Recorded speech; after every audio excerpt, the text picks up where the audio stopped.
for accepting the invitation to be here with us tonight at this panel discussion. And we also look forward to spending the rest of the week to enjoy it with us. Just a few house rules for tonight. To my left, over there you'll see a TV on the wall. Just behind the wall of the TV are the restrooms, if you are looking for them.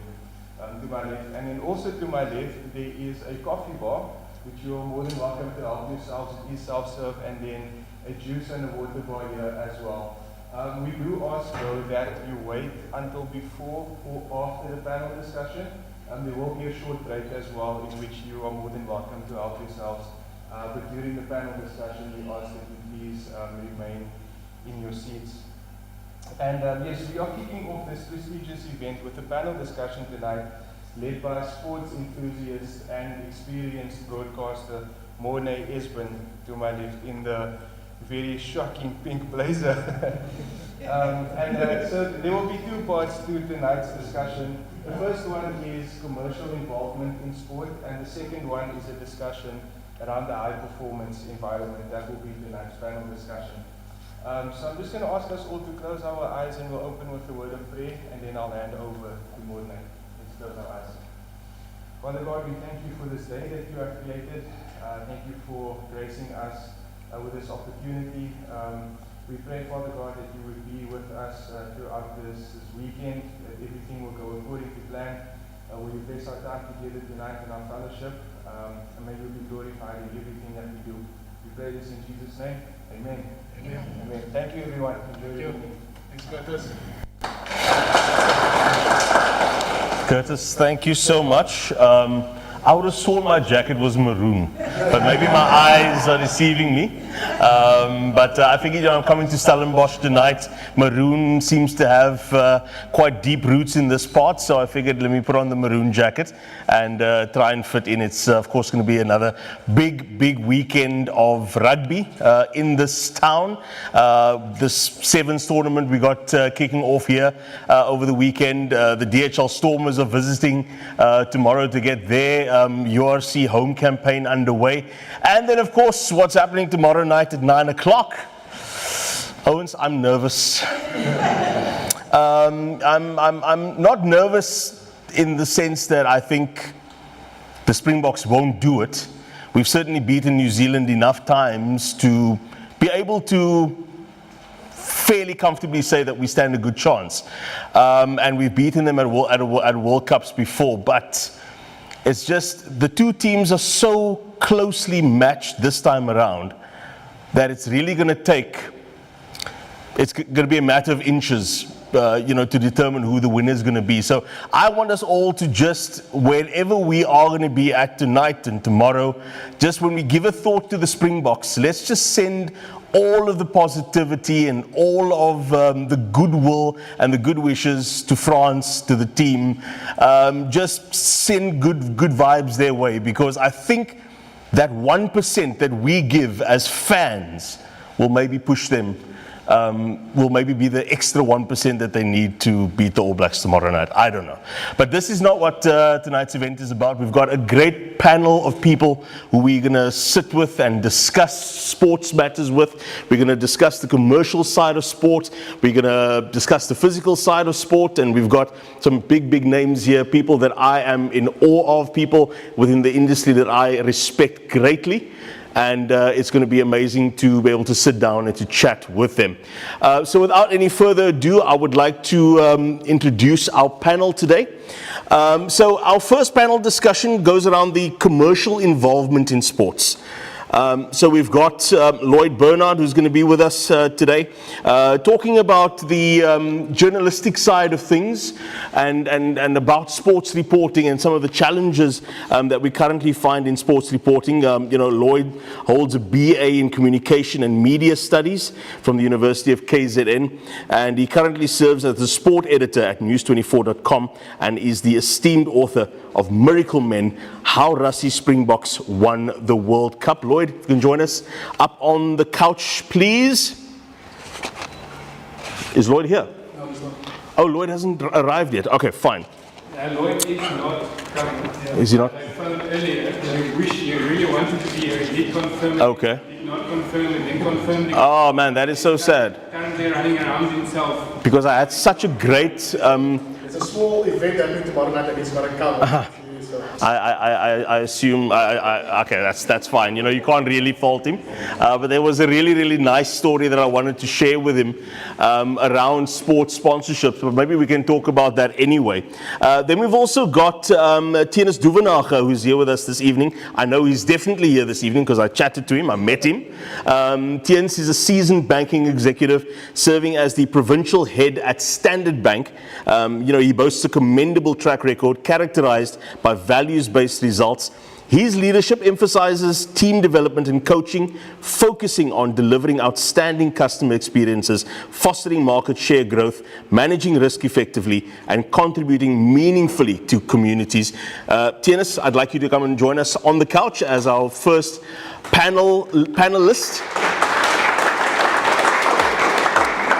And then a man who I've got massive respect for, a man who I finally got to meet tonight, Mr. Neil de Kock, of course, former Stormer, former Springbok, former Saracens man. Neil holds a BCom in industrial psychology and brings a wealth of experience as a former professional rugby player. Since January 2018, he's held the CEO role at the Stellenbosch Academy of Sport, and he's a specialist coach in kicking and scrum half techniques, and hopefully one day he can work with my son as well, who's now also playing his first year as a little scrum half at under 10 level. Neil, please come join us on the couch. Then we've got Roos Conradie, the man who needs no real introduction, but I'll introduce him anyway. Roos Conradie serves as the managing director and co-founder of the Forward Foundation, a prominent role in the philanthropic space, and his dedication to community development and social impact initiatives is certainly at the core of his work, and I'll ask him to come and take the final seat on the panel for now. Let's give Roos a round of applause. And then I want to also, I don't know how we're going to do this, Lyndon, but we've got Mr. Rob Wagner, who we'll also, many of us know, and a man I've also got massive respect for. You can take up that seat, actually. Mr. Wagner boasts a remarkable 18-year career in sports management. I don't know if they know, Mr. Wagner, but you actually started as a marketing manager way back when for Western Province Rugby. So a man who knows around the marketing and who knows, the business about sport. And he boasts an 18-year career in sports management. He served as the former Group CEO of Western Province Rugby and the Stormers and General Manager at the Villager Football Club. Furthermore, his operational expertise was showcased during the 2021 SA British and Irish Lions tour. Mr. Wagner, please join us in the front here. And then the final panelist for this one? No, we're gonna go on. So let's just chat with these gentlemen. So I will take the seat over here, and then we can get started. This is maybe an open question to the panel, seeing as Mr. Barnard is not here. But I wanted to talk about sports sponsorships. And businesses getting involved with sporting teams, with stadia, and naming rights and all of those sort of things. When I was a sport reporter, a sport broadcaster, I had a very weird thing that I needed to report on one year. I think it was when it was still Super 14. Then we had a weird scenario where the Stormers had to go up to Bloemfontein to go and play the Cheetahs. So then we were given a press release to preview the game with the teams and stuff on it.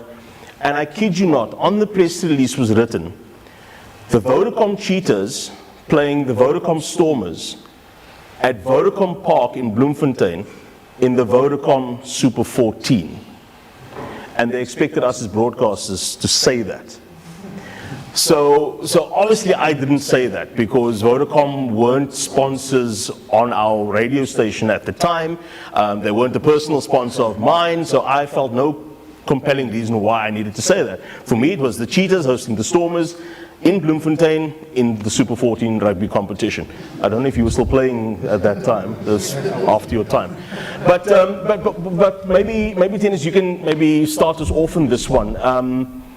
Why do companies insist on having their names put in front of sports teams' names? What value does that give the brands and give the companies? Yeah, sure. Is it on? Good. Yeah, I think we've maybe got a bit of a different view at Standard Bank. And I have to get our strapline in, which is Africa is our home, we drive for growth. So we truly embedded in the African continent. And for us, it's a bit different. We want to be involved and serve the communities that we work in every day. So many times, and I can talk around that in my experience in this province and other provinces, we actually are very comfortable to take a big back step, but our communities must know that we're involved, feeling it. So it's not about the big banners for us all the time. Yes, it's great to have it, but I think a lot of time overexposure is actually bad exposure. And I think it's exactly the point that you made now. It becomes so in your face, it actually detracts from the beauty of whatever you're trying to achieve. So for us, inherently, it's about making a difference. And that's why we're privileged to be part of this couple of days events and journeying with Roos, because all of us here know they make a real difference. So whether our banners were up there today or not, Roos said we were late. I honestly, if they never appeared there, I would have been okay with that, because it's more that we know we're making a real difference here. Okay. Is there anyone else in the panel who would want to maybe, Rob, would you maybe like to weigh in on that particular question? I think it depends on the corporate. For example, if you take a DHL want to be in your face all the time. They want to get a return on their investment, and you will see, for example, at DHL Stadium, that 25% of the advertising inventory is taken up by DHL, which is a massive amount of advertising. They are very hard on the fact that they want to be known as, or the team must be known as DHL Stormers. And my relationship with them has always been around, we need to be in the face of the public. And one of the reasons for that is that they have believed very strongly that if we can enhance the customer experience, will enhance their brand. So that was a big thing for them. Enhance the experience of the customer, and you will enhance our brand. But our brand has got to be out there all the time. So I think it's a corporate decision, what you're comfortable with. Vodacom, as you've mentioned, were exactly the same. They were very much in your face and nothing less than that. And according to the statistics that's carried out with the DHL, for example, the ROI, the return on the investment, is measurable, and hence the fact that they will not stop pushing it down your face. Okay, so it's clearly working for them then. All right, Rob, while you've got the microphone there, in terms of event planning, which is now basically the sort of work that you do, how has event planning, management, and execution helped build brands into sort of household names?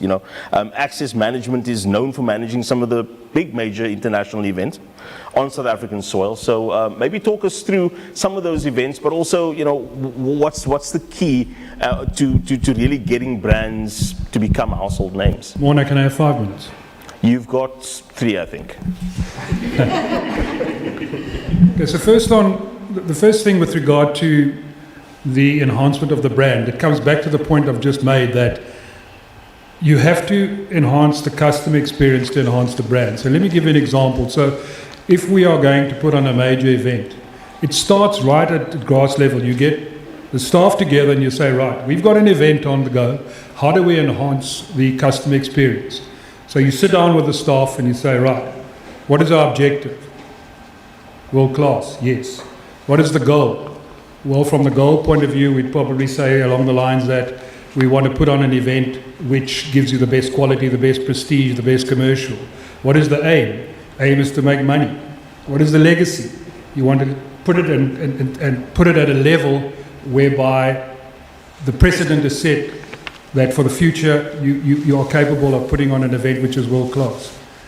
And then when you sit with the staff, you have to be inclusive with your staff, because there are very many functional areas that have to be dealt with by the staff for an event.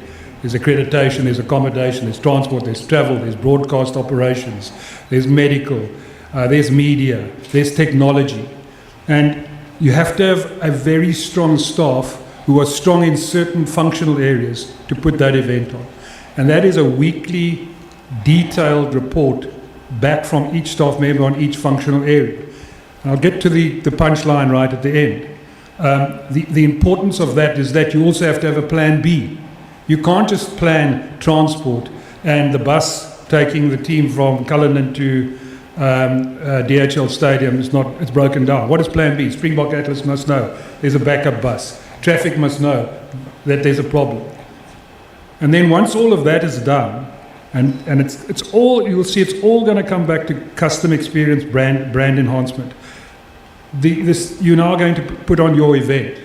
That nerve center, the venue operations control room, the VOC, it's got to be absolutely on the button. So it gives you comfort as a tournament organizer, as an event organizer.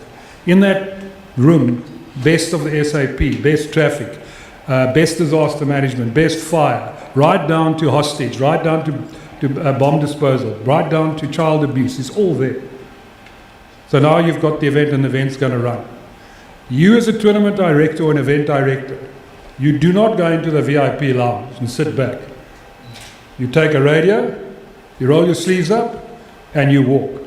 Where's Annika? Annika, how many steps on a day? 30,000. There we go. You walk that stadium. You go into toilets to see if there's toilet paper. You go and you press a roll to see if the roll is fresh. You move around that stadium. Everything has got to be like clockwork, and you're responsible for that. So the involvement of the tournament director, the event organizer, the CEO, you record the event, you go watch it at night, whether it's a rugby, whether it's Justin Bieber, you go watch it at night at 1 a.m. in the morning. Going along with all of that is that whether you're putting on an event for 10,000 or whether you're putting on an event for 60,000, it's exactly the same. T's have got to be crossed, I's have got to be dotted. It's got to be world class. It's got to be efficient, it's got to be effective. You've got to always bear that in mind. And in that crowd of 40,000, always bear in mind that whether it's a sporting event, whether it is a cultural event, it's a form of entertainment. And in 40,000 people, I can guarantee you, there's somebody who's terminally ill. There's someone who's lost a loved one. There's someone who's going through a messy divorce. There's someone who's lost a business. But what you're doing is that you are performing a role of escapism. So the individuals just escape for this 100 minutes. Let's talk about rugby because that's the industry I'm in. For 100 minutes, they're involved, they forget about what's back there. But you are providing that because you've crossed all your T's and you've dotted all your I's. I'm coming back to the brand. By doing that, what you also want is that there's a seamless entry into your stadium. That if you're in a queue for a beer, the queue moves, the beer is cold. If you go and buy a boerewors roll, the roll is fresh, the boerewors is hot, and you don't run out of tomato sauce. Because that person then leaves after watching the game and experiencing all of this. And you know what? That experience that I had at DHL Stadium was absolutely magnificent. That experience when I went to watch the Investec Cup was unbelievable. That experience when I watched the DHL Stormers play was unbelievable. And so you build up this affinity by enhancing custom experience and at the same time enhancing the brand, whether it be the naming rights to the stadium, whether it's the naming rights to the team, whether it's the naming rights to the event. That becomes synonymous because of the experience that they've had. And I've always said, when I was the CEO many years ago, and by the way, I'm only 2 years older than Neil de Kock, okay? I've always said that those principles of relationships are also very important. So your service providers, build up relationships with them so that they feel part of the team. They build up that image of a brand which is sponsoring an event. Over years, you can get so much out of your relationships with service providers. Let them enjoy the success of the event. Make them feel they're part of the team. So all of these issues, when you put them into the melting pot that I've mentioned, it's all about the feeling of euphoria when you go watch an event, whatever that event may be, that you have well spent your money. And at the same time, I guarantee you that having that experience will give you an affinity to Forward Foundation, because you will put Forward Foundation, the event, and the experience. Mine was 4 minutes. Thank you very much. Thank you very much, Mr. Wagner. That was beautifully put, and I agree with what you said, because a lot of what you've put in place. I'm a service provider as well for Western Province Rugby as the official stadium announcer. So I feel part of the team. I definitely do. The fact that I'm allowed to roam around on the field and that I have access to the players, but also just the way that I'm treated as a service provider, that is invaluable, because you want to go back every season. You want to go back every match, and you want to give 100%, just as everyone else who's involved there gives 100%. So yeah, I mean, we've only scratched the surface. There's so much more to say about this and so much more to learn about this. But I want to go on maybe to Leroux Conradi, the MD and co-founder of Forward Foundation. And just firstly, Leroux, before we talk about these highbrow things, what is the Forward Foundation all about? Thanks, Morne. Firstly, it is I feel slightly out of place here with these gentlemen, so it's a privilege to be here. Forward Foundation was born out of a love and a passion for trying to add value and make a difference, as all of us does in various ways.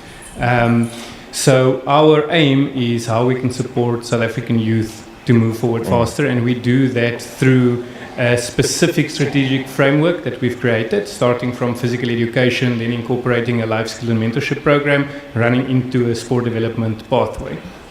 So for us, it's going out there, creating safe environments where the youth can learn from each other, where they can grow together, and where we can support them to reach their full potential, whatever that may be.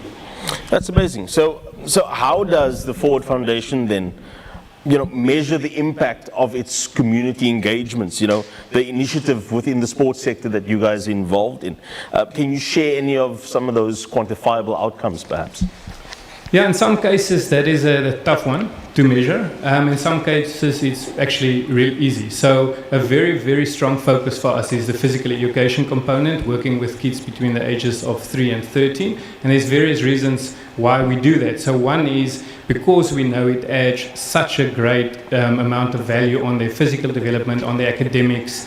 We are working with them in their most important developmental phase, where in some cases still have an impact on their personality development, and where you then on top of that can add various other initiatives. So the access to as many as possible kids, because through the program you already add value and make a difference. So that's numbers.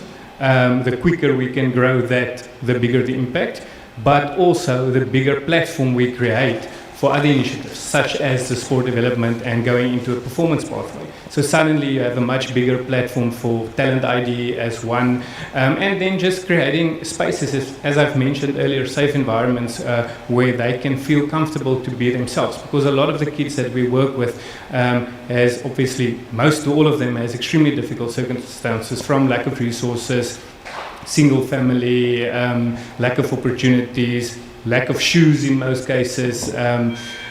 So there's so many different challenges that they face that we want to be a place where they can just come and can be themselves, can feel valued, can feel loved, can build a family. So we then, through this platform, in creating those environments and in the performance space, we then hope that we can guide some of these athletes to reach the full potential. So that's for us a bonus. We want to eventually get the youth to go out as a balanced individual into the world.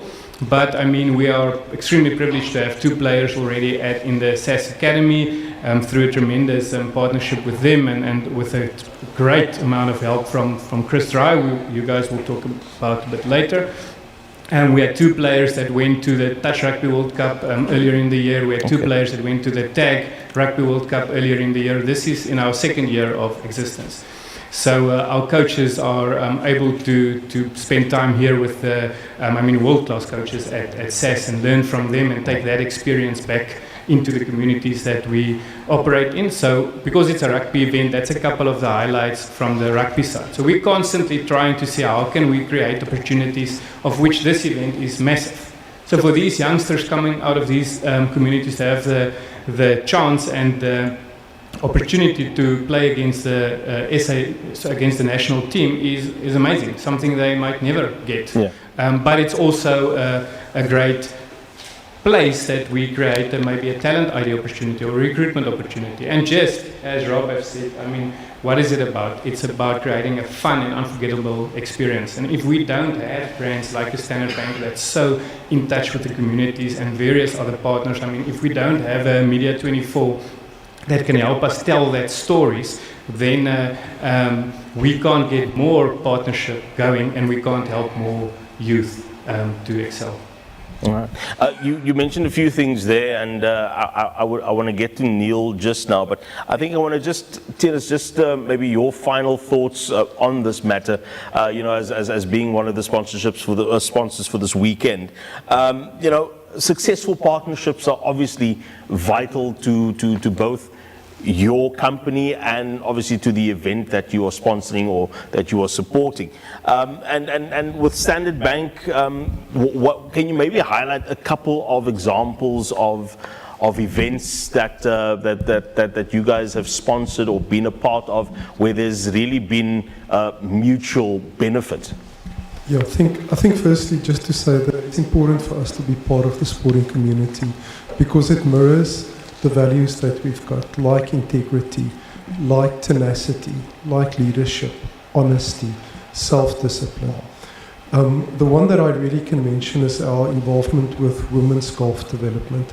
So we've been privileged to be the title sponsors for the Pro-Am series, which is really amazing because it extends the professional year of lady golfers, lady pro golfers, with 5 or 6 additional events, which really makes it a lot more viable for them. And the beauty in that is that it also supports gender equality. And further to that, what you might not always see on the television screen is behind the scenes what we do in terms of young women golf development and all the academies that sit below that foster that growth as well. So we're really excited about that.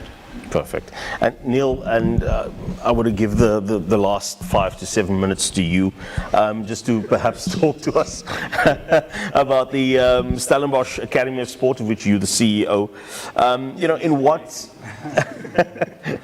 In what ways does the Stellenbosch Academy of Sport contribute to the holistic development of athletes beyond just their physical training? Because a person can gym hard, an athlete can gym hard, he can be a physical specimen just from birth. But what is your role as the academy, to make sure that this player holistically excels and reaches the levels that he needs to? Yeah, I think obviously everybody thinks of the Stellenbosch Academy of Sport as a high-performance facility, and its purpose is to serve players to get stronger, faster, highly skilled in whatever area they're playing. What we do is just a little snapshot of what we do. I think how we try and develop a more holistic human being is through various projects with the likes of LaRue and Forward Foundation, with SAS jumping on board and partnering with the likes of them. Impacting community is a massive driver for us. We have certain internal programs which are drivers for us. So we have 2 SAS rugby programs which run, a 15s and a 7s program, which run for 5 months respectively. And I think outside of the physical side is to do exactly that, is to develop those human beings who come into our environment. They're young guys, 18 to 20 years old, who are at a stage, at a crossroads really in their life when they're really maturing and becoming men. And we have respective role models within our environment that we put in positions to lead this. You mentioned Chris Ryan, Adam Schubert, and there's been many coaches who fulfilled that role over time as well. I think regarding the impact to the community and the social impact that we look to have, we acquired Stellenbosch Football Club, which is brilliantly run by Rob Bernardi, about 5 or 6 years ago. And that's a key driver for our Stellenbosch Football Club, is to impact community through players, through a sports brand, to touch communities and to provide a hope and support and something to grab onto. Yeah. And that's huge for us. And for us to use that as a vehicle is a massive arrow in our quiver, so to speak. Answer your question, yes, of course, high performance facility. It's about providing opportunities for players who may be scouted, maybe get the opportunity, and coaches to coach alongside world-class coaches, world-class players. You'll see some of the blitz box here, coaches, current players, ex-players, the ladies and the men's, who base themselves at SAS. And someone to be exposed to an environment like that is pretty inspirational. And we want those people who are exposed to that to take that back to their clubs, and take it back to their schools, and take it back to their families, and spread that. And hopefully it becomes infectious over time. So whatever small role that SAS can play in this, we want to do that. So when LaRue reached out regarding, it's quite a mouthful, the News 24 forward faster sevens tournament. It's almost like Vodacom. Yeah. But we didn't think twice about jumping on board and getting involved. And it's a fantastic event, and with Standard Bank and with every other sponsor and partner that's involved. And it's a brilliant event. It's an inaugural event, and hopefully one that's going to run for a very long time. I'm glad I'm not in event management, as Rob nicely mentioned. I dabbled in it a little bit with LaRue over the past couple of years, and I can assure you it's not for sissies. Yeah. So well done to you guys for already. I see what you've done outside here, and I can't wait for the next 2 days and having a massive impact for those who take part and those who will come to watch, to have that kind of experience that Rob alluded to, that when they walk away, it's something that they want to come back to. So the final word, yep, Mr. Wagner. I have to. Please, apologies, but I have to take this opportunity because otherwise I'm in trouble. Morne did put a question on the table and I didn't get to it, and it's because that's where I get my salary, my current salary. So it's about a question on access management and events. Yeah. And there's just 2 events I'd like to mention because they're remarkable events. The first one was the British Irish Lions Tour, which Access was involved in. So Access did that eventing from A to Z. The amazing thing about that British and Irish Lions Tour was that there was no blueprint whatsoever, because it was in the middle of a pandemic. Yeah. So there's no blueprint. And there your planning has got to be absolutely meticulous, because you're actually playing with people's lives. So during that pandemic, we had somebody pass away, a liaison officer. We had people going into hospital. They were hospitalized from 3 weeks to 6 months.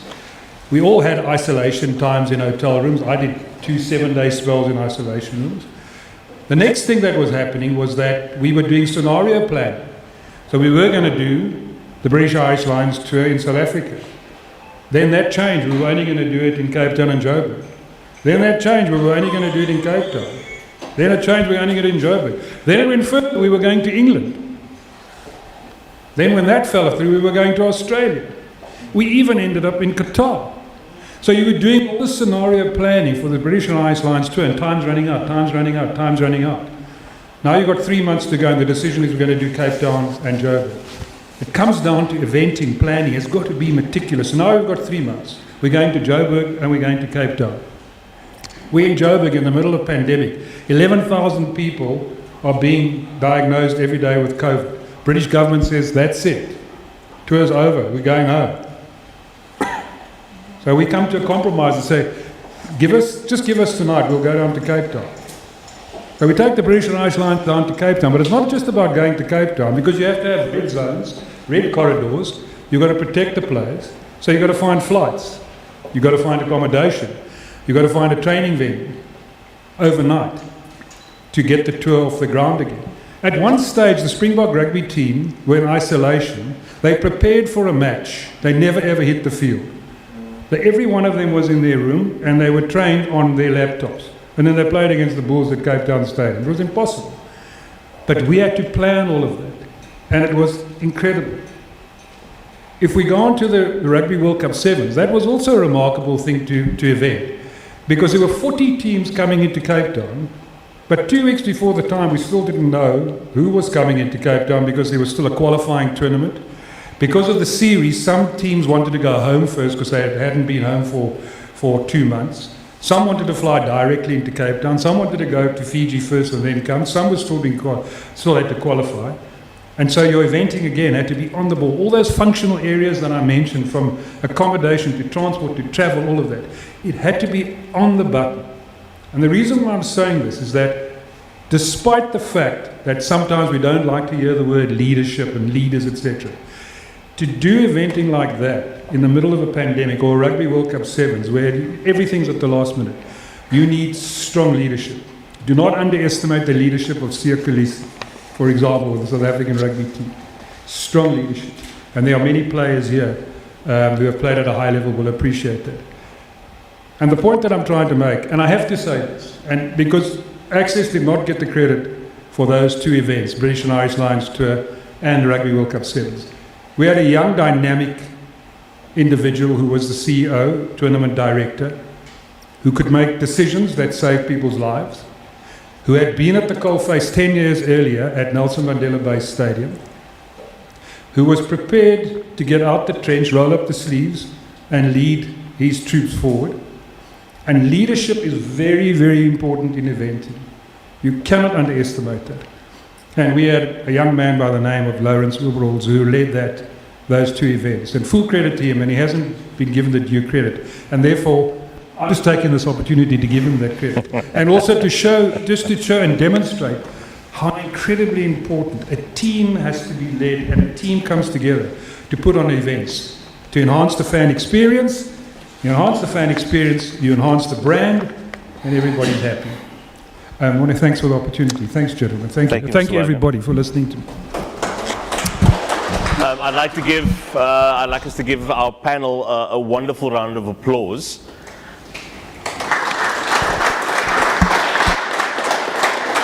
And I think what we've learned here from this first session certainly is that sport needs investment, and that sport can't go on and can't reach the people it wants to reach and can't have the impact that it wants to have without companies and brands affiliating with it. And there has to be commercial involvement in sport. I don't know if you gentlemen strongly agree or strongly disagree with that sentiment, but certainly, sport needs, apart from the fact that it has these great individuals, you mentioned Siya Kolisi, and there are many other great individuals in many other sports who are standing out and who are being ambassadors for our country, who are being ambassadors for their region. But without the backing of the commercial side of things, sport is just something that we do to keep fit, and sport is just something that we do in our off time. But through the investment, it really does allow sport to become this professional thing, and sport to become this big thing in the fact, like the Springboks are doing right now, it's actually unifying a nation. And that is what, I suppose, the commercial side of things do in sport. Do we have any final remarks? I'll give 30 seconds to each of our speakers, and then we will have to wrap this up. Otherwise, the organizers of this particular event will never ask me to come back again. It's more a question, really, probably aimed down this way. And having played the game, not really coached the game, but we're talking about commercials and the backing of sponsors and the experience of the fan and the person that comes to the stadium. But how heavily the performance of the team impacts on that match day experience. And Rob was our CEO for many years, and I do remember days where he used to come sit in the change room and was gutted because we'd underperformed. And it's more a question as to, no matter how well you do in the stadium with the toilet paper and the pies and the hot boerewors rolls, when your team doesn't perform, it's more a question, how does that impact that experience? Is it a huge piece of that puzzle? I think I alluded to the fact that got 40,000 people in the team. Neil de Kok's playing scrum off, got a key critical game, and the team does underperform. We're just off. Okay. The impact that has on the psyche of the supporter for the weekend is huge. The impact that has on the brand itself is huge. And indirectly, the person that pays to come through that gate is actually a shareholder in that day. So a lot of people will come to the stadium. They've saved money to get to the stadium. They now buy a ticket. They come into the stadium. Yes, they've got their beer. Yes, they've got their boerewors roll. It's all work. And Neil and the team just decide that today they're not going to play. Okay, it is devastating. And I always used to say to the players, and Neil will bear me out, I used to say to the players, you have an obligation to every single person that is invested in you, because indirectly the money that's coming in, if it's via hospitality, season ticket or public ticket, is actually going into the professional rugby's pockets. That's a bit harsh to say that, but it's true. And you have an obligation to perform every week. The life of a professional sportsman is one of the hardest careers ever, because every Saturday when you run onto the field, you have to perform. You're an entertainer and you've got to perform, because people pay to see you play. They pay to see you entertain. It has huge ramifications when you're not performing on your spectator, on your fan experience, on your brand. So what I'm saying is that, yes, and if I was harsh, Neil, I didn't mean to be harsh, but it was just the fact that I felt that you had an obligation to the 40,000 people to play well on that particular day, and I felt you let them down. And you know what it's like when you walk out of there and you know that oomie, hy gaan sê hondskop, hy gaan nie braai nie. Die hele dag is die hele naweek is verby. Maandag wil hy eers nie werk toe gaan nie. It's chaos. So you have an obligation to perform. Yes, the team underperforms. It has ripple effects through everything, right into the lounge of the supporter. And my last say on the matter is, hier kom die bokke, hier kom die bokke. Any of you have any final thoughts? I think just to say I'm so proud of this country. Sia said yesterday, I think at the news conference, you must see how South Africa is looking. And driving to my hometown, Stellenbosch, amazing. It's a wash and green. Yes. And that's South Africa, it's not just Stellenbosch.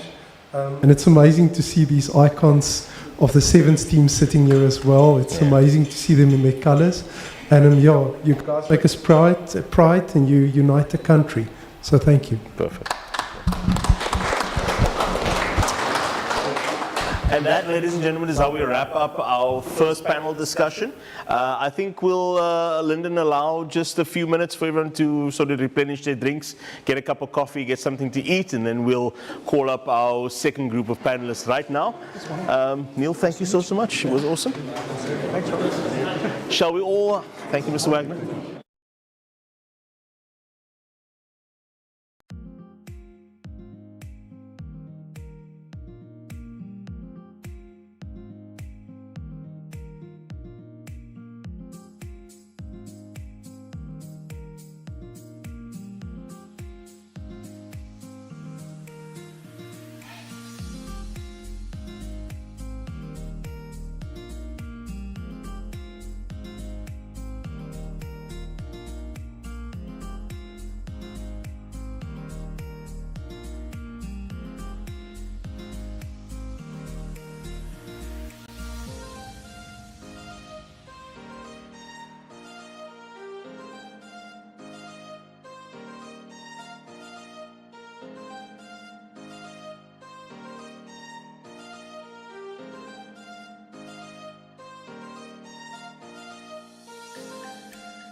sampled the wine yet. Is the wine any good? Anyone? Ah, there we go. Lovely, lovely. All right. Nah, it's okay. Don't worry about it. Right, so we're here for the second half, the second panel discussion tonight. After a very interesting and absorbing first discussion that we had around the commercial side of sport and why sponsorships and commercial partnerships are important for sport to thrive.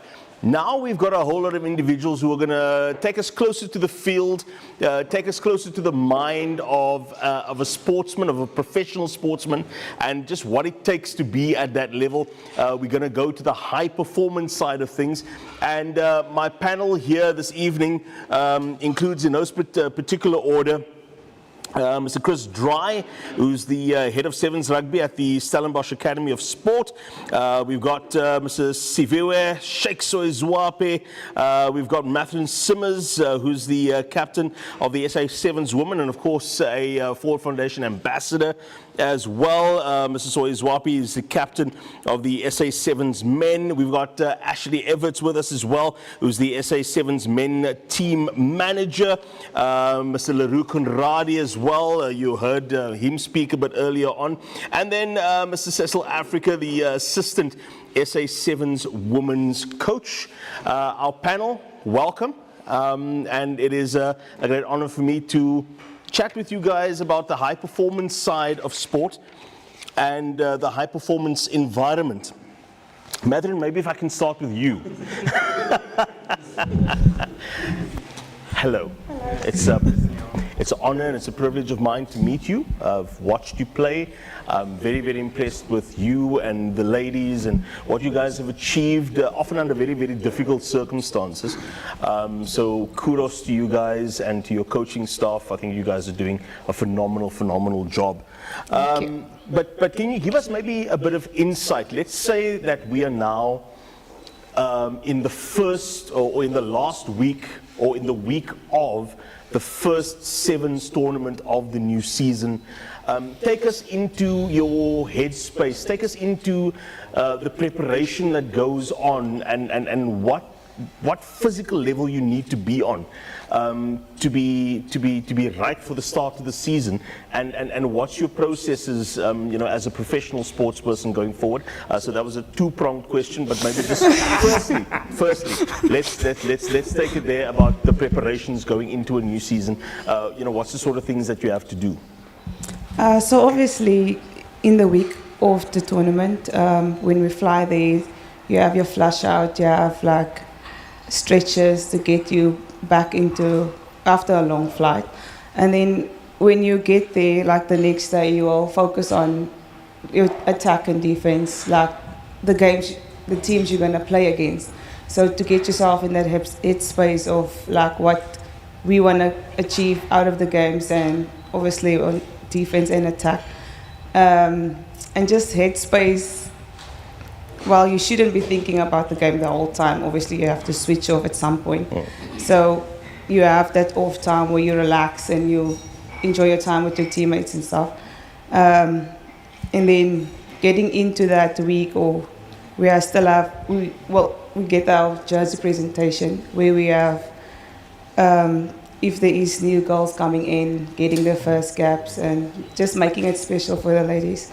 And then when it's the game of the weekend, our preparation getting into the game. So the night before, obviously you go through your processes, you go through the set plays and stuff that you want to achieve and your goal setting for that tournament and the games you're going to play.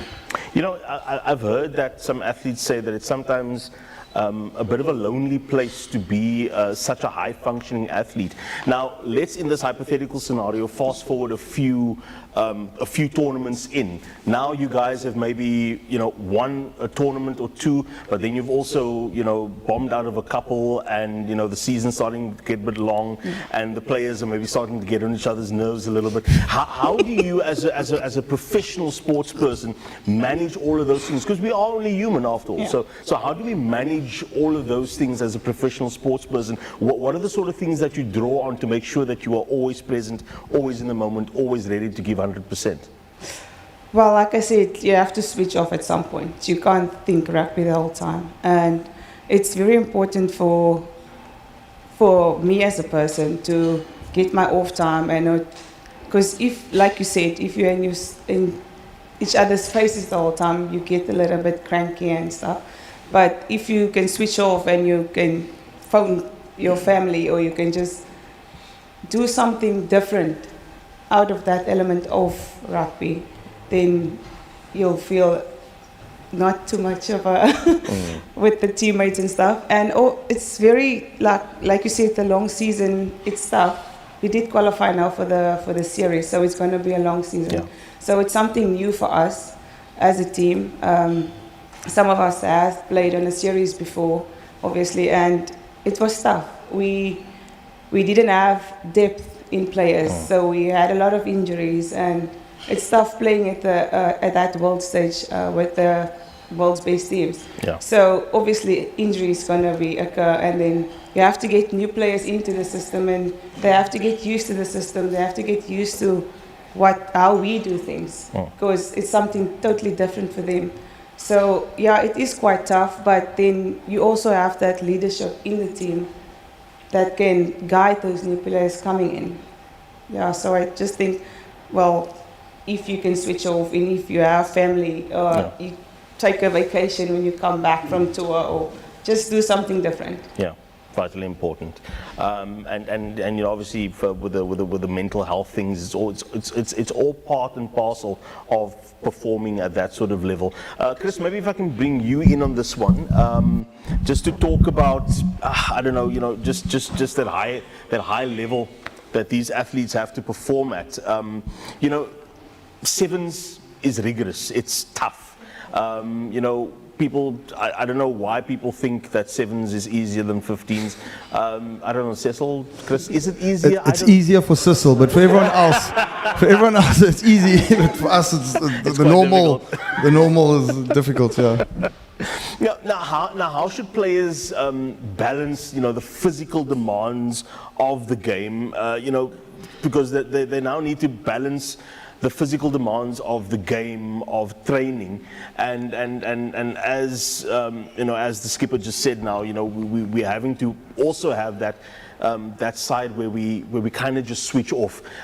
You know, what do you preach to the players, and what advice do you give them to reach that sort of balance where they are always at their peak, mentally and physically? Sure, it's a very broad question, but I'm going to try my best to answer it. So three things come to mind, and I think the first one is measure.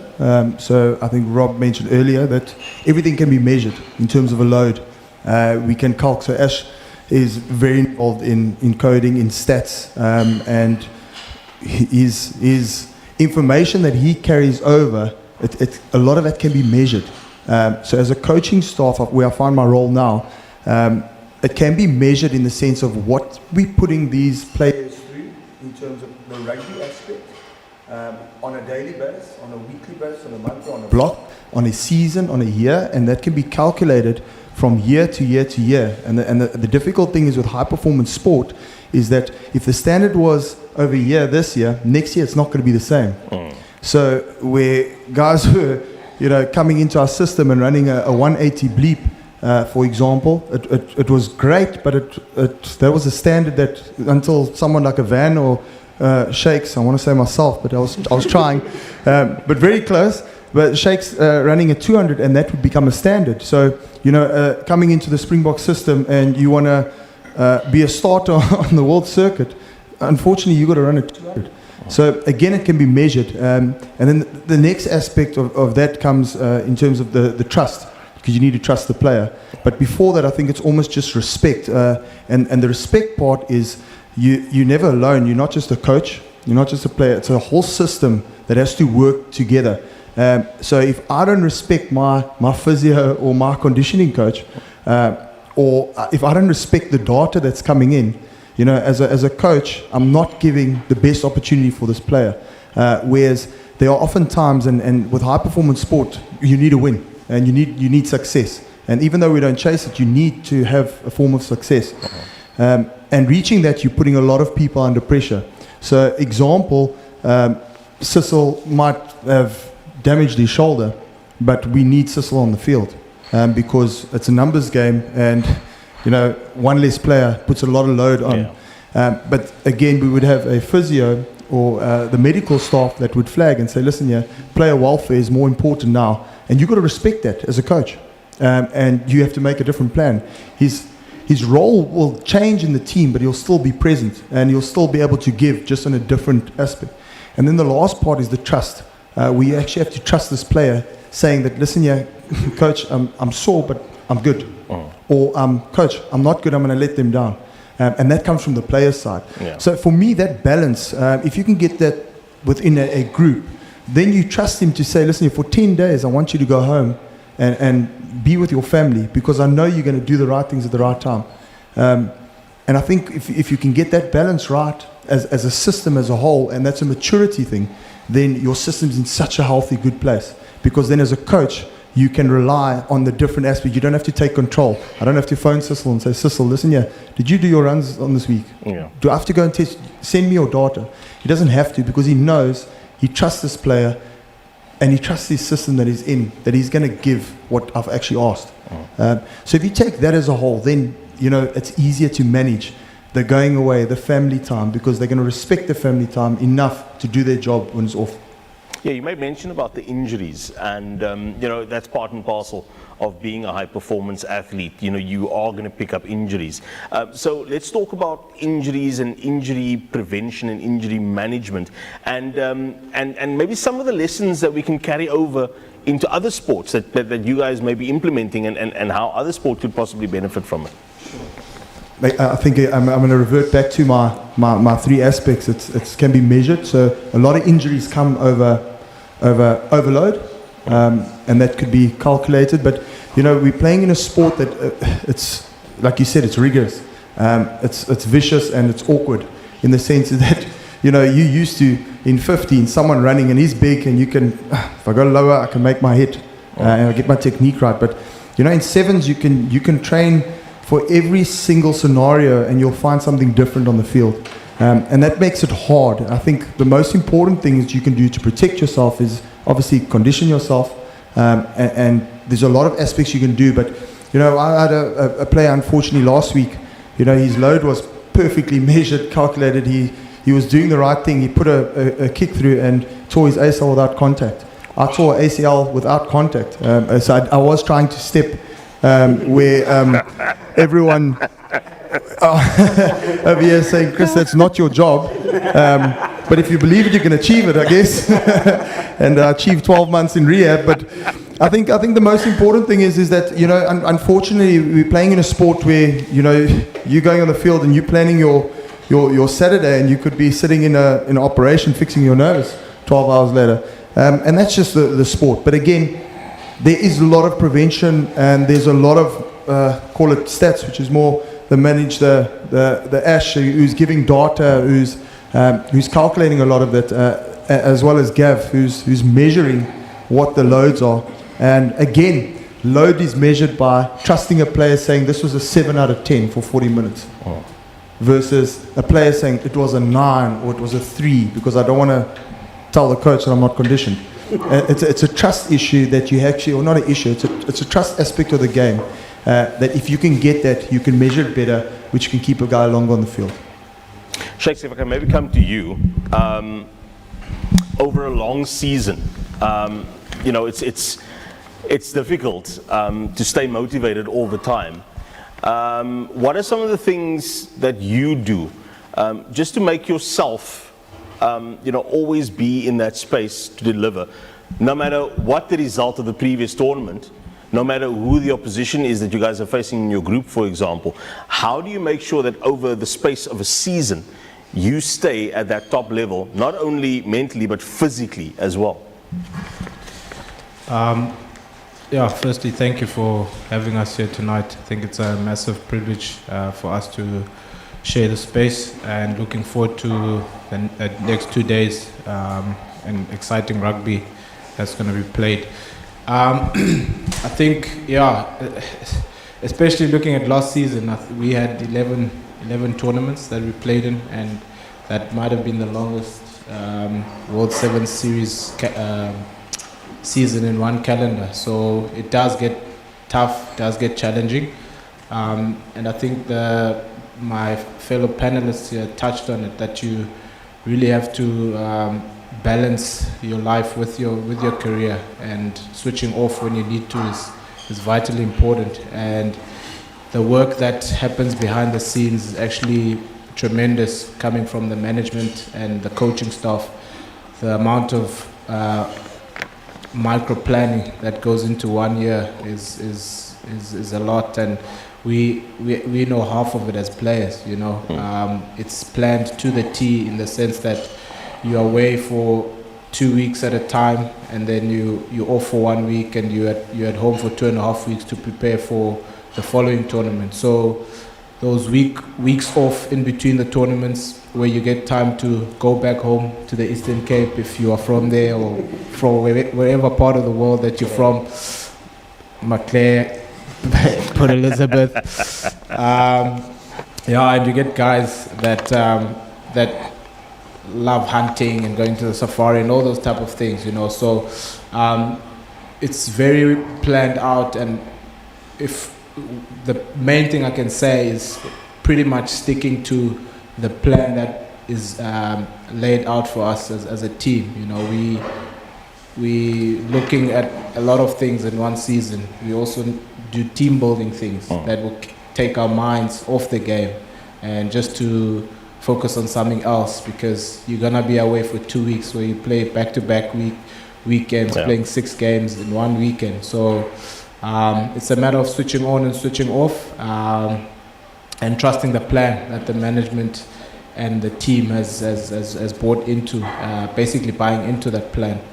And I think physically, basically a recovery element that's very important. I really believe wholeheartedly that recovery keeps you on the field. And again, we have a very passionate strength and conditioning coach who shows us the way in terms of how we can approach that, and how we can stay physically in good nick, and always in a good condition to perform. And I think switching on and switching off, doing things off the field is more mental, and there's a lot of physical modalities that you can implement when it comes to recovery of the body. Maybe you've touched on this, but what is Siviwe's motivation? What is Siviwe's process to stay at that top level, in terms of when you run out on the field, you are at your peak condition? I think we always talk about it as a group, that as much as the team has a why, each and every one of us as individual players, we have our own whys, why we do what we do. And for me, that's massive. It's a driving factor, because the position that I sit in it's a position of privilege. There's a lot of people that would want to be where I am and put on this jersey that I put on, So that drives me a lot. And being here, it's a purpose for me to live out my God-given purpose, as well as just understanding that it's not about me, and it's so much bigger than myself, So that really drives me. That really stimulates my performances and discipline, and how much I put into not only myself, but how much I contribute to this team. Ashley, maybe if I can get to you very, very quickly. Ashley Everts, who's the SA Sevens men's team manager. You work with players, you manage players, you have to manage their egos, you have to manage their drive, their motivation. Sometimes you have to manage when they go to bed and when they get up out of bed. I can only imagine that's just a fraction of what it is that you have to do. But I want to stay on this motivation thing, because you are managing players who represent their country, and with that is obviously massive pressure. There's massive expectation on the shoulders of these in many times young players. I wonder what your motivation and what your motivation to younger players, guys like these who are going to play in this tournament over the weekend. What do you tell them about the expectation that'll be on their shoulders once they pull on the green and gold? It's a very loaded question, but it's a really important one. We talk about it often. Martha spoke about the jersey presentation, so let's start there. It's probably one of the most symbolic, one of the most incredible experiences, irrespective of whether or not it's your first cap or your 50th cap, 51st cap, when you get presented with your jersey, because it's almost like that cherry on the cake of years, decades of hard work that you've put in to be able to be in a position where your coach can present you with your jersey that you'll be wearing on that specific weekend. And we talk about it often, that the jersey is loaned to you. It never belongs to you. It's in your possession for that weekend. Because as Chris spoke, we live in a brutal game. It's violent. Things happen. It's what we like about the game. It's what we love about the game. But the reality is that it could be the last time that you get presented with that jersey.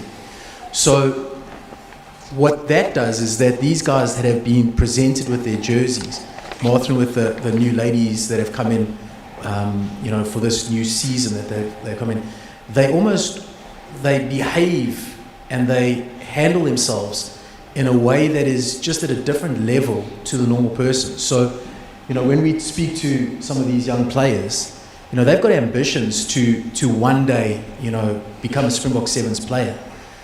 But with that carries the responsibility of knowing that you will always be up here and people are always going to look up to you. And that means that irrespective of whether or not you're wearing a Springbok jersey or not, there will always be a Springbok on your chest, always. And you'll always be judged by that. But the great thing about it is that there's such an incredible legacy in terms of Springbok and Springbok Sevens rugby, that when you see the team run out onto the field, when you see the way that they have the ability to fight against all odds, to be able to pull games through that wouldn't normally be pulled through, and something that our men's team has become synonymous with. There's three specific, matches, tournaments. Australia, I think it was 2019, Vancouver 2019, when we were 18-0 down and we came back and we won that game in the quarterfinal. Yeah. You think about Vancouver, we were sitting next to the field, He got injured in the game and we were sitting in the stands and we were down again 18-0 and we came back to win that game.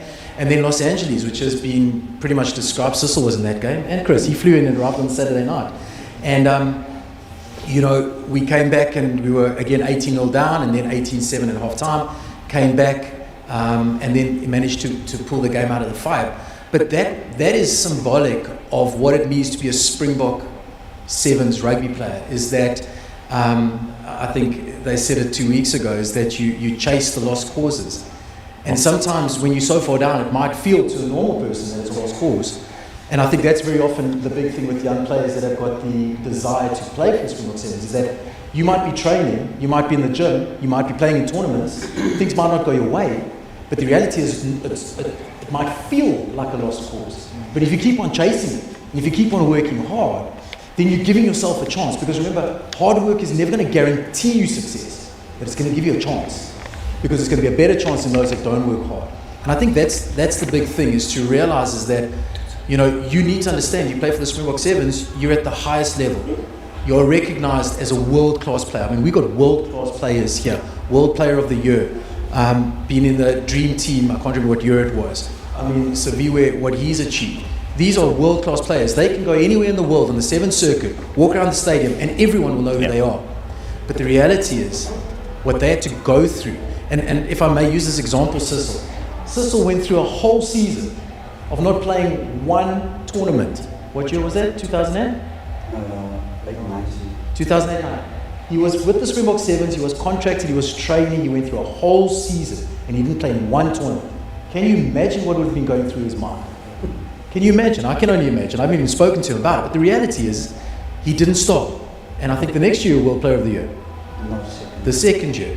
So that's the reality. The reality is that to play for the Springbok Sevens, men's and women's, is the ultimate achievement, but it's the ultimate responsibility, because you are the light that everyone else is working towards. And when you speak to these young men over here, you can recognize excellence. And Martha, you can recognize the excellence, and these young men, and if there are any ladies here, if they can just use them as an example of the type of human being that you need to be, then you're giving yourself a chance. Yeah, because being a good player is not enough. You've got to be an ambassador. You've got to be a all-round decent bloke, decent lady, you know, to be able to excel. So ek wou as ek gou by jou kan uitkom. Ben as jy nou gemention jou lang lys achievements en so aan en ja, jy's een van daai spelers wat almal wat sewes volg, almal ken vir Suid-Afrika. Maar jy het nou van daai level af gekom van die speellevel af en ek sien jy's nou die assistent afrigter by die SA vroue. Hoe vind jy op die oomblik die coaching side of dinge? Sure. It's quite challenging and enjoyable. You know, I think when I was a player, I was always talking to the guys, understanding what's expected of them in their role. I think I felt like when I was a player that I've always wanted to be a coach, and for me now being in this role, especially in a female game, it's enjoyable for me. That what brings joy to me is to teach them something, and then you see after 2 days or after a week that they can implement, and that is what keeps me driving every single day to get up, to go out there, give them energy and give them the proper instruction and information to make sure that they can excel once they get the opportunity, because they do have the power. It's just us as coaches to make sure that we give them the necessary tool to empower them to express themselves. So I'm really privileged and honored to be assistant coach for the Springbok Sevens women's team. So your coaching style is basically then just teaching and imparting and implementing everything it is that you have learned up over the years in the Sevens game. Yes, most definitely. I was quite blessed to play Springbok Sevens or International Sevens for about 12 seasons. So I've seen the world. I've been high, I've been low. So in understanding where we are now as a team and what's it going to take for us going forward to achieve our goals, it's going to take a lot, and we got to be patient, but sticking to the plan and implement what we as coaches come up, because we've been there in 2007, 8, 9, where Springbok Sevens were nowhere, and then we started something unique and special, and that is exactly where we are as a team. We've qualified for the World Series.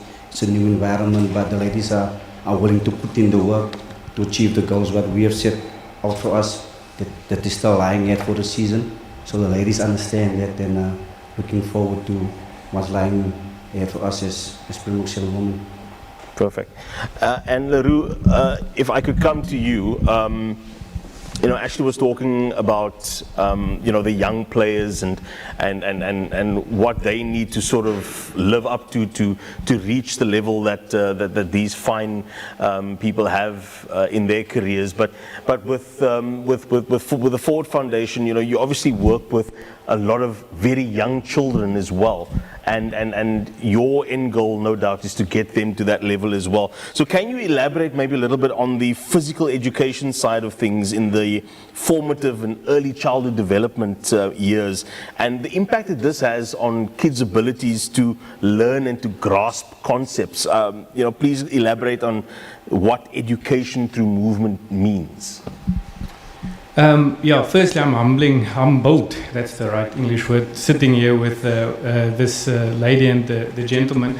It is, if we don't have athletes that are performing at this level and that is telling positive stories and is willing to sit here tonight and to play in an event like this over the weekend and to give back, then it makes our lives very difficult trying to do what we do in the communities. So when it comes to early childhood development and our physical education program, we focus on gross motor skills development. On the one side, how we can support a kid to prepare physically the correct way for his academic career, but also his sport career. So we want to grow that platform and get kids moving. So if we talk about education through movement, is we live in a world where technology plays a bigger and bigger and bigger role. So it happens less often that people are staying active or staying healthy. And then we work in the communities that we are in, where there's a massive lack of facilities in some cases, there's a lack of resources, there's we've mentioned earlier, a lack of opportunities. And what we're trying to do is to go into the schools and just get those kids active, because we know through the programs that we implement, we change their mindset, we broaden their horizons, we tell them that it's okay to dream, doesn't matter where you come from. You should dream. But you should also take responsibility for your own choices and your own future. And then we want to create environments where they feel safe and where they feel comfortable to express themselves. And through the physical education, we know we can support to put them in a classroom more disciplined and with better concentration, which allows them to have a better willingness to learn, which add values to go, making them understand how important it is to stay healthy, to be active, to keep on moving. Doesn't matter your background or your circumstances. And then the last thing is, if we start at a very, very early age with physical education, we increase the platform that we can eventually get players through the system to aspire to become the next athletes that's sitting here. We know if they dream, we know if they work hard, it's not going to guarantee them the jersey, but it's going to give them a chance, like Ashley said. And for us to be able to create environments to support their kids in reaching their full potential, and to keep on creating opportunities where they can be exposed to their role models. It helps them going back not only in their sport career, but whatever else they take on out there. It just changed their mindset slightly. So we are incredibly privileged and proud that we can host an event like this and that we have our two national teams involved in this. Because the opportunity here is incredible for the people.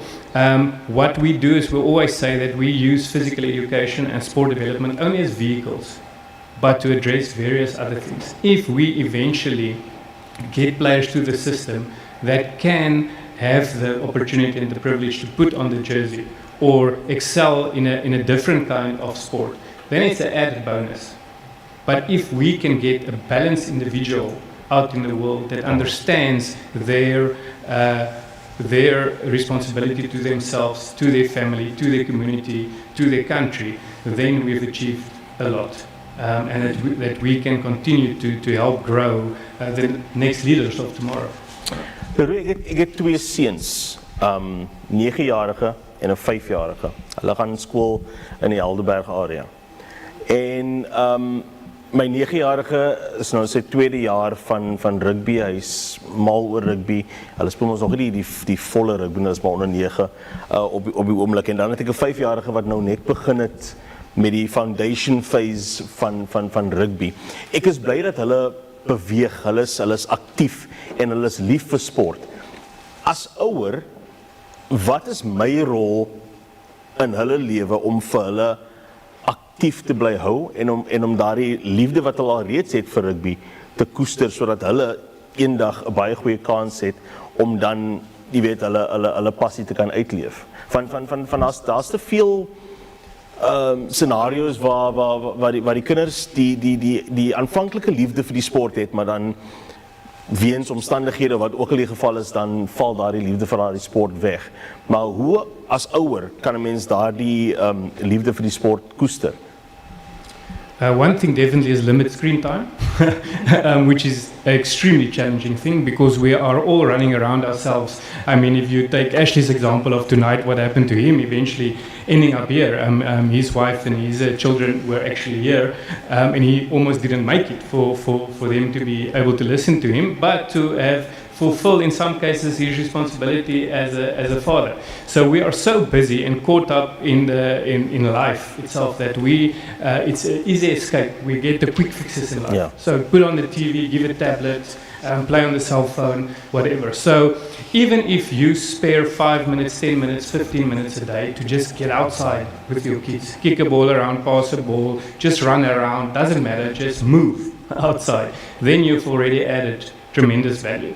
And if you can then give them the opportunity to be involved in different programs, Doesn't have to be rugby, it can be any sport, as long as you get them to understand the importance of being healthy, firstly, and then the importance of being active. Then you're creating a platform already for them to potentially get in a position to reach their dreams on and off the sports fields.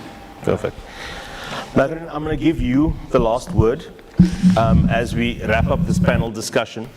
No, because there's a very specific reason why. I mean, we always preach equality, and in this country and in the world, we're trying to get men equal to ladies, to get them the opportunities that they need.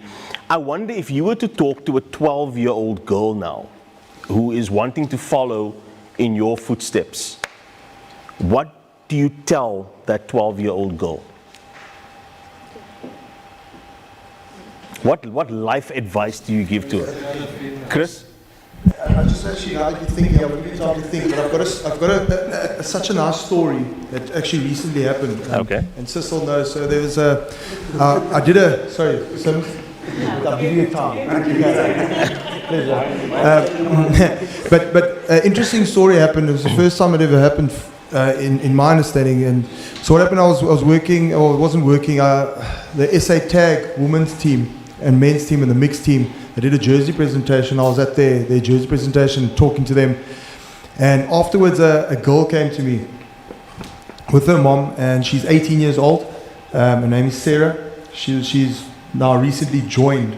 But before that, her mom said is that before she liked tag, and her brother's a professional rugby player out in France. And she's made up her mind after watching rugby or watching the World Cup and seeing girls can actually represent their country. She made up her mind that she wants to play rugby.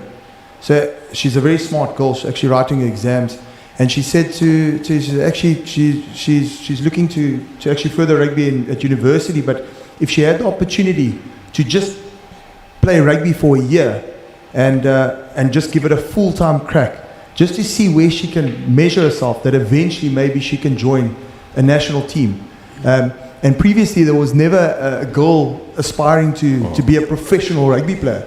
And you have to give credit in that sense that the system was not just there. It didn't just declare, okay, women need a platform. It was a hard journey that took years. And, you know, Renford Dazal and I think Paul Dalpert was also there, had to develop these girls, got them on the circuit, and then start all these challenges trying to find girls to play rugby to keep them there. And then obviously you go through the ups and downs and drop off the circuit and now have to rebuild this again.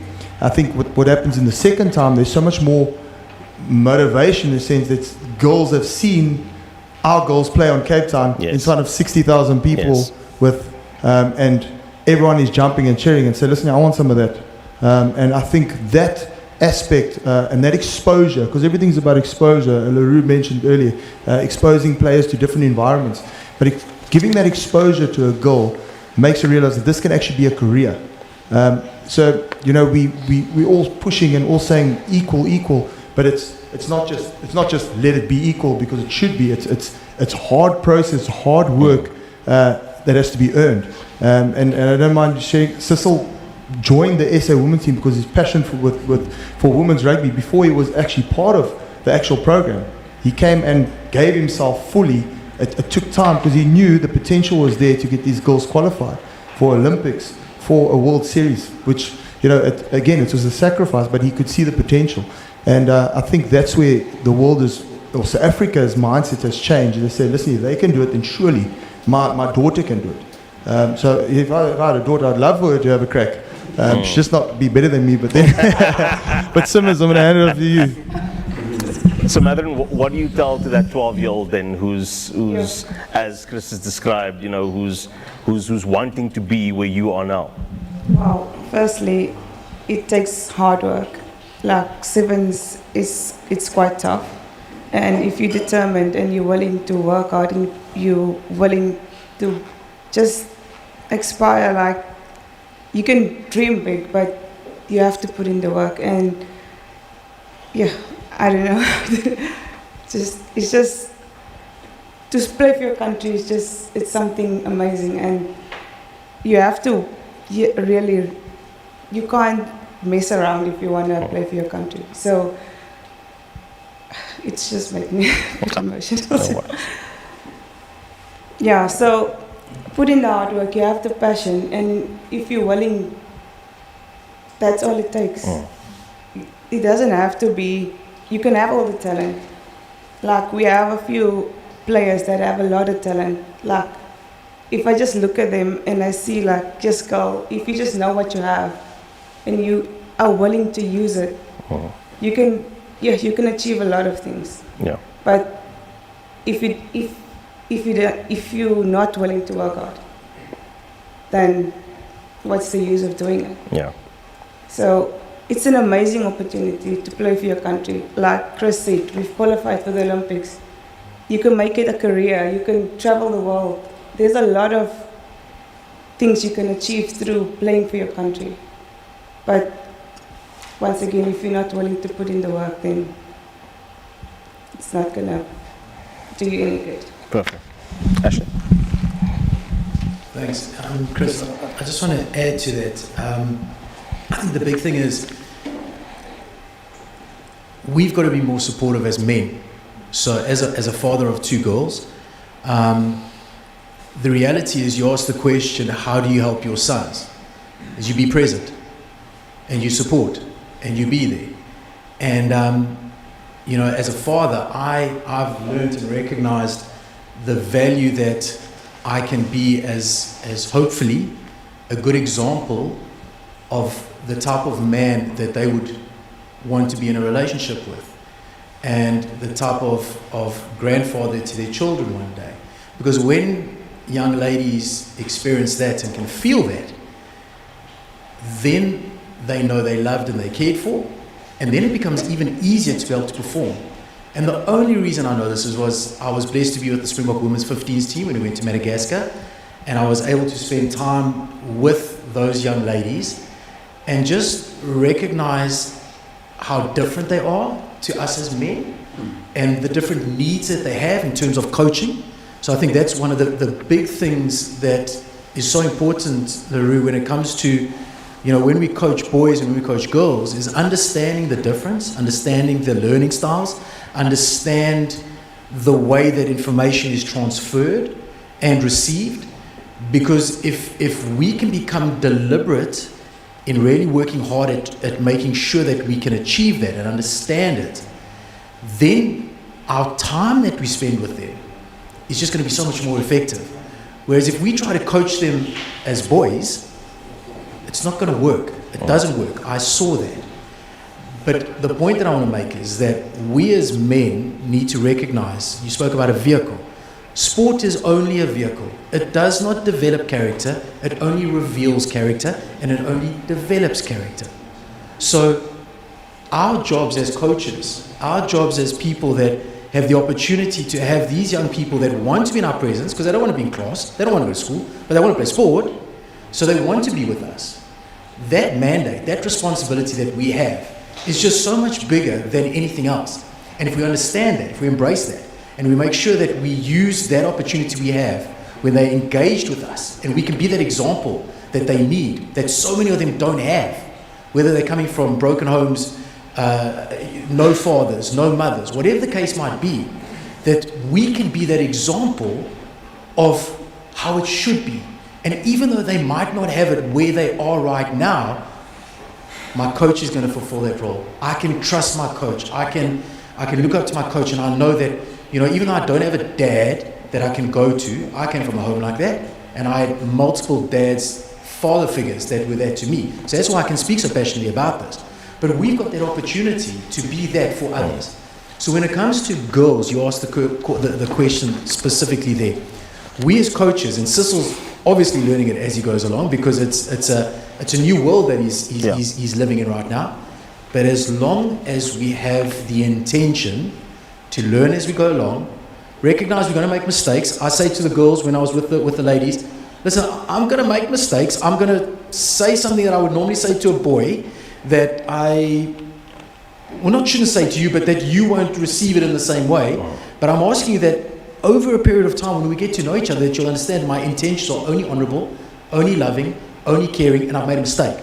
And just like you're going to make mistakes, and you would like to be forgiven, and learn from it and move on, that we can do that. So, LaRue, in terms of what you guys are doing with the Forward Foundation, I think that's probably one of the biggest mandates that you've got, is that the people that you have and that you're putting in place to work with these young people, making sure that they understand their responsibility. Because that responsibility is massive, because they can be fathers and mothers to thousands, which they wouldn't necessarily always have. Ashley, thank you so much. On that passionate note, ladies and gentlemen, I'd like to thank our panel for taking the time out this evening, for to chat to us and to really just give insight. I think that's all that this was about. It was just to give insight into the professional mindset of a player, of a coach, of a team manager, and I hope you guys found that to be useful. I will take. Do we have time? Where's Lyndon? I would like to just take 3 questions. If we have 2 questions. Okay, so ons maak die beste 2 vrae wat ons gaan kry. As daar enigiemand is van die vloer wat graag 'n vraagie wil vra vir ons paneel, die vloer is oop vir julle op die oomblik. Indien nie, dan sluit ons dan die paneel gesprek af. So first question, do we have a question from anyone? No questions at the moment? So then we won't force the issue. To our panel once again, thank you so much to LaRue and to everyone else who's going to be part of this weekend. I hope it's going to be a big, successful weekend. In fact, I know it's going to be a successful weekend. Stellenbosch is going to come alive this weekend with a whole lot of great rugby. And tomorrow night is going to be absolute pandemonium everywhere in South Africa. So yeah, I'm wishing you LaRue and the rest of the team and everyone else who's going to be out in the field this weekend to have yourselves a wonderful time.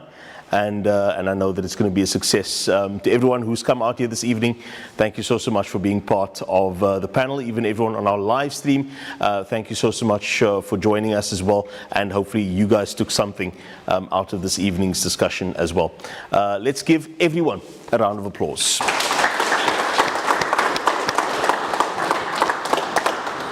Thank you so much.